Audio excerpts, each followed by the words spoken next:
क्या आपने कभी महसूस किया है कि कुछ रातों में चंद्रमा सामान्य से अधिक बड़ा और चमकीला दिखाई देता है?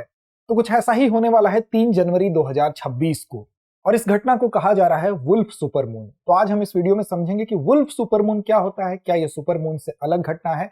अब 2026 में अगर हम बात करें तो सुपरमून के रूप में जो घटना घटेगी उसमें यह कहा जा रहा है कि यह सबसे पहला सुपरमून है, और कुल मिलाकर यहां पर 3 सुपरमून 2026 में देखे जाएंगे, जिसमें सबसे बड़ा जो सुपरमून होगा वो दिसंबर में 24 दिसंबर 2026 को दिखाई देगा। यह भी कहा जा रहा है कि नवंबर तक जो ये सुपरमून अभी देखा जा रहा है 3 जनवरी 2026 को, नवंबर तक दिखने वाला ये अंतिम सुपरमून भी होगा। तो ऐसे में इसको वुल्फ सुपरमून कहा जा रहा है। वुल्फ सुपरमून की अवधारणा क्या है उसको भी समझेंगे, सुपरमून क्या होता है उसको भी समझेंगे। तो चलिए जानते हैं। आज की सबसे पहले बात करते हैं खबर की। खबर यही है कि वुल्फ सुपरमून इसको नाम दिया गया है 3 जनवरी 2026 को, और 2026 के पहले सुपरमून में से ये एक है। नवंबर 2026 तक दिखने वाला अंतिम सुपरमून भी है। तो सबसे पहले समझते हैं कि वास्तव में सुपरमून कहते किसको है, सुपरमून की कंडीशन होती क्या है। देखिए, सुपरमून को समझने के लिए एक बड़ा सिंपल सा कॉन्सेप्ट है कि पृथ्वी जो है, पृथ्वी के चंद्रमा, एक सबसे ऐसी कंडीशन होती है कि चंद्रमा का जो, आप जानते हैं कि पृथ्वी के चारों ओर ये घूमता है, तो उसका जो पथ है, घूमने का जो रास्ता है, वो कैसा है, वो दीर्घवृत्ताकार है। दीर्घवृत्ताकार का मतलब ये अंडाकार इस तरह से है। अब ये क्या होता है, एक कंडीशन होती है कि वो पृथ्वी से बहुत दूर चला जाता है, और एक कंडीशन होती है कि पृथ्वी के सबसे पास आ जाता है। तो इन दो कंडीशन को अलग अलग नाम दिया गया है। जिस समय वो पृथ्वी के सबसे दूर चला जाता है उस बिंदु को कहते हैं एपोजी, यानी कि दूरस्थ बिंदु। और एक कंडीशन होती है जब वो पृथ्वी के सबसे पास वाले बिंदु पर होता है, इसको कहते हैं पेरिजी, यानी कि निकटस्थ बिंदु। अब इस दोनों बीच में जो दूरी में दूरस्थ बिंदु और जो नजदीक का बिंदु, यानी कि जो एपोजी की स्थिति है, एपोजी और पेरिजी की जो कंडीशन है, उसमें जो दूरी वेरिएशन जो देखने को आपको मिलता है लगभग 50,000 किलोमीटर होता है। यानी कि एक महीने में आप देखेंगे कि 50,000 किलोमीटर की दूरी का वेरिएशन आपको देखने को मिलेगा महीने भर में। अब ये देखिए, ये जो कंडीशन जिसकी बात की जा रही है, किस कंडीशन की, सुपरमून की। इस कंडीशन के लिए एक शर्त तो ये है कि या तो वो स्थिति पूर्णिमा की होनी चाहिए या तो अमावस्या की होनी चाहिए, यानी इन दोनों में से एक कंडीशन होनी चाहिए। और दूसरी, पूर्णिमा या अमावस्या की स्थिति किससे मेल खानी चाहिए, पेरिजी की कंडीशन से। पेरिजी का मतलब जब चंद्रमा पृथ्वी के सबसे नजदीक के बिंदु पर हो। तो यानी कि दो स्थिति बताई गई, जब चंद्रमा पृथ्वी के सबसे नजदीक हो यानी कि पेरिजी यानी निकटस्थ बिंदु पर हो, और यहां पर या तो अमावस्या या तो पूर्णिमा की कंडीशन हो, यानी कि पूरा वो हम कह सकते हैं कि दिखाई देने की कंडीशन हो। अब देखिए, एपोजी की कंडीशन में क्या परिवर्तन आएंगे। तो इस समय जो चंद्रमा होता है कैसा दिखेगा।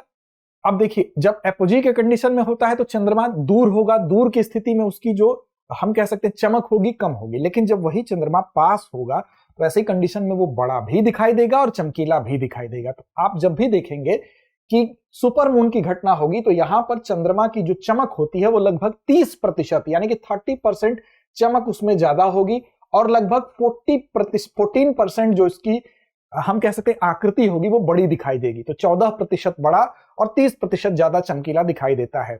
इसी कंडीशन को क्या कहा जाता है, सुपरमून कहा जाता है। यानी कि चंद्रमा की दीर्घवृत्ताकार कक्षा में पृथ्वी के सबसे निकट आने के समय अगर वो समय पेरिगी के साथ मेल खाता है, और पूर्णिमा या अमावस्या की कंडीशन होगी जिस समय की चंद्रमा 14% बड़ा और 30% ज्यादा चमकीला दिखाई देता है, तो उस घटना को सुपरमून कहा जाता है। अब ये शब्द कहां से आया, तो 1979 में 1979 में सबसे पहले एक ज्योतिषी थे, उन्होंने ही ये शब्द दिया था, जिनका नाम क्या था, रिचर्ड नोले उनका नाम था। तो रिचर्ड नोले के द्वारा 1979 में इस नाम को दिया गया था। अब इस घटना का प्रभाव कुछ न कुछ तो पड़ेगा ही, तो क्या प्रभाव होगा उस प्रभाव को भी समझेंगे, और फिर समझेंगे कि अभी जो घटना हो रही है इसको वुल्फ सुपरमून क्यों कहा जा रहा है।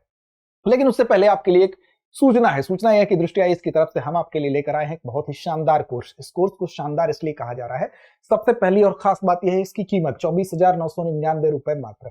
और यह भी कीमत इसकी कीमत नहीं है, जब आप ऑफलाइन बैच में आएंगे इस कोर्स को लेने के बाद ये पूरी की पूरी फीस आपकी वहां एडजस्ट कर दी जाएगी। तो एक तरह से ये कोर्स आपके लिए निःशुल्क हुआ। तो अभी से अगर आप तैयारी करना चाहते हैं, 2027, 28, 29 में अटेम्प्ट लेना चाहते हैं, तो आपको अपनी नींव मजबूत करने के लिए, अपने फाउंडेशन के लिए बेहतरीन कोर्स है, जिसको कि आप ऑनलाइन मोड में इस कोर्स को ले सकते हैं। तो GS studio foundation live online course में आपको क्या मिलेगी, इसी कीमत में आपको मिलेगी प्रीलिम्स से मेंस तक की जीएस की संपूर्ण बुनियादी तैयारी। यानी कि 1250 प्लस घंटों की क्लासेस मिलेंगी। करंट अफेयर्स का 2 साल का पूरा आपको क्लास का एक्सेस और प्रिंट मटेरियल जो है वो भी प्रदान किया जाएगा।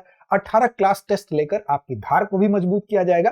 तो एक तरह से आपकी कंप्लीट तैयारी होगी। उसके बाद भी आपको लगता है कोई गुंजाइश है तो आप ऑफलाइन बैच में आएंगे, तब तक आपकी तैयारी बहुत बेहतर हो चुकी होगी और ये पूरी की पूरी फीस वहां एडजस्ट कर दी जाएगी। इस फीस में भी आपको छूट मिलेगी अगर आप यहां पर अमिताभ कोड जो है वो अप्लाई करेंगे, AMITABH। इस कोड को कहां अप्लाई करना होगा आपको, तो आप जब दृष्टि लर्निंग ऐप पर जाएंगे वहां पर इस कोड को डालेंगे तो अतिरिक्त छूट का लाभ भी आपको मिलेगा। इसके अलावा अगर कोई आपको दुविधा हो तो 8750187501 नंबर पर कॉल भी आप कर सकते हैं इस कोर्स से रिलेटेड कोई भी जानकारी के लिए। अब देखिए बैच की बात करें तो हिंदी, इंग्लिश और इंग्लिश तीनों माध्यम में है। समझ के स्तर को, ताकि अगर आपको समझने में कोई दिक्कत हो तो इंग्लिश मीडियम, हालांकि इसमें जो मटेरियल दिया जाएगा वो इंग्लिश में दिया जाएगा। हिंदी माध्यम का बैच 5 जनवरी दोपहर 2 बजे से, इंग्लिश मीडियम 6 जनवरी 3 बजे से और इंग्लिश मीडियम का 7 जनवरी 6 बजे से प्रारंभ हो रहा है। अमिताभ ये कोड है, इसको अप्लाई करने पर अतिरिक्त छूट मिलेगी आपको। अब देखिए वुल्फ सुपरमून क्या है और इसका प्रभाव क्या होने वाला है।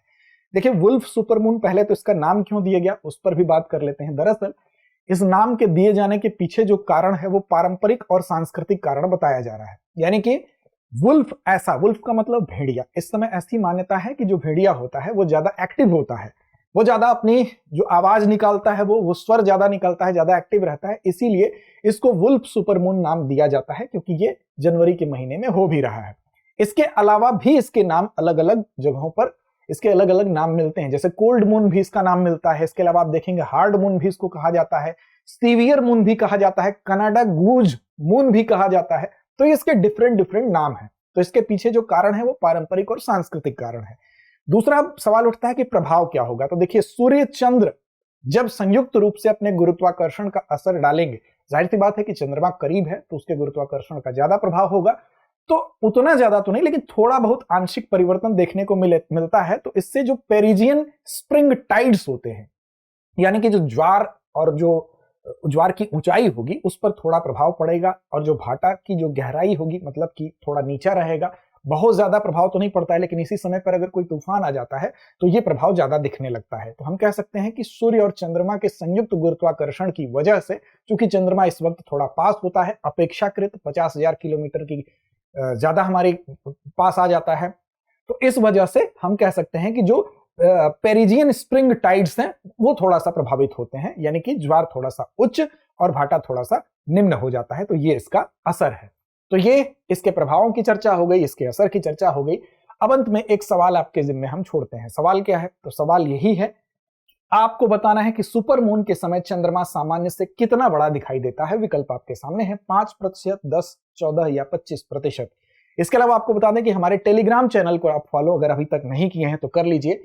वो दृष्टि IAS यूट्यूब के नाम से वो आपको मिलेगा। वहां पर इस प्रोग्राम की आपको लिंक के साथ साथ PDF भी मिल जाएगी। तो लड़ते रहिए, अपने लक्ष्य की ओर बढ़ते रहिए। अब एग्जाम की तैयारी को और बेहतर करने के लिए हमारे चैनल को लाइक, शेयर और सब्सक्राइब करना ना भूलें।